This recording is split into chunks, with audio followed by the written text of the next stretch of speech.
મુખ્યપ્રધાન આનંદીબહેન પટેલના હસ્તે ખરીફ કૃષિ મહોત્સવનો આરંભ કરવામાં આવ્યો છે। મોડાસા ખાતેથી સીએમની ઉપસ્થિતિમાં કાર્યક્રમ યોજાયો। આ ખરીફ કૃષિ મહોત્સવ 11મી મે સુધી ચાલશે, જે દરમિયાન રાજ્યભરમાં રાજ્યભરના જિલ્લા પંચાયતોના 1000 સીટમાં પણ પ્રત્યેક જગ્યાએ આખા દિવસના સેમિનાર અને 2 દિવસ પ્રદર્શન યોજાશે।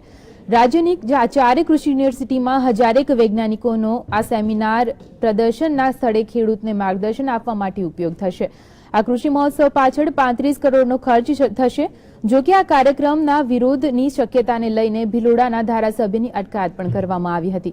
ધારાસભ્યની ગાજણ ટોલ ટેક્સ પાસે અટકાયત કરવામાં આવી હતી, ત્યારે અરવલ્લી, સાબરકાંઠા, મહેસાણા, બનાસકાંઠા અને પાટણ જિલ્લાઓને આવરી લેતા કૃષિ મહોત્સવમાં બોલતા મુખ્યપ્રધાન આનંદીબેન પટેલ કોંગ્રેસની ઝાટકણી કાઢી હતી। તેમણે કહ્યું હતું કે જે લોકોને ખેડૂતો માટે કંઈ કર્યું નથી, તેઓ હવે કિસાનો હિતેશુ બનવાનો દોડ કરી રહ્યા છે। એમના કિસાનોનું હિત નહોતું જળવાતું મિત્રો।